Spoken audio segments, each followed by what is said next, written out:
A hero died today, and to tell his story, we need to go back nearly 4 decades to the war in Southeast Asia.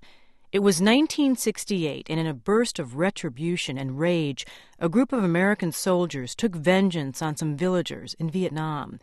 The victims of their rampage were civilians. They were men, women, and children, many with no connection to the enemy, and they were shot, mutilated, and raped by American servicemen.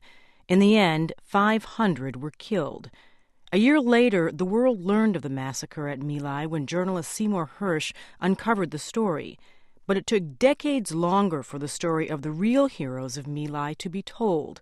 On that bloody day, the death toll would have been higher if not for the actions of a helicopter crew that saved a handful of villagers. The crew's pilot was HughThompson, Jr., and he died today at age 62 at a VA hospital in Louisiana.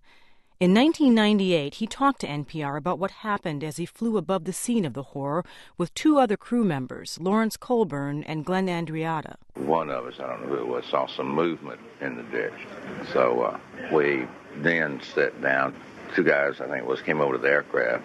Yeah, what do y'all want? Well, there's some civilians over in that ditch, can you help them out? And they said, well, we can help them out of their misery. Oh, man, come on. Quit joking around. How about helping them out? Yeah, okay. And they walked away. As we took off, we heard machine gun fire. It was on Glenn's side of the aircraft. And he comes over the intercom, and said, my God, they're shooting into the ditch. And then that's when there was no use fooling ourselves anymore about what was going on. Trent Andrews wrote a book about HughThompson and his crew, and he joins us now. Mr. Andrews, why did it take so long for the heroism behind the story to come out? Well, I believe it was political, essentially. There was a campaign on to have HughThompson recognized as a true American hero, and the Pentagon was not interested in talking about Vietnam, nor especially talking about My Lai, and so the campaign to get him recognized was being resisted with considerable force by certain people in the Pentagon. HughThompson, Jr. landed his helicopter in the line of fire between American troops and the civilians. He actually confronted the leader of U.S. forces. Was there anything in his makeup and his background that would have hinted at this kind of bravery? Yes, he took to heart the 10 Commandments, and he had internalized the values of the Judeo-Christian traditions. What happened to him after this? Was he ostracized by other soldiers?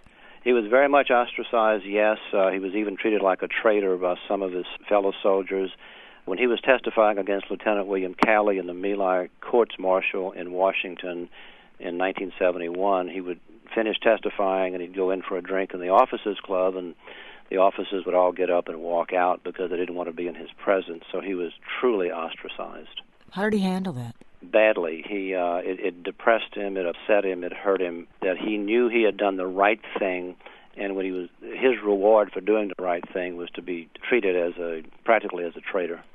He eventually, though, was treated as a hero. He was awarded by the military. How did he spend the rest of his life? Well, when he was finally recognized for being the hero that he is, he had a wonderful life. I could see the healing power of approval from people, which was exactly the opposite of the way that people treated him prior to 1998 when his story finally came out. Mr. Andrews, thanks so much for talking to us today. You're welcome.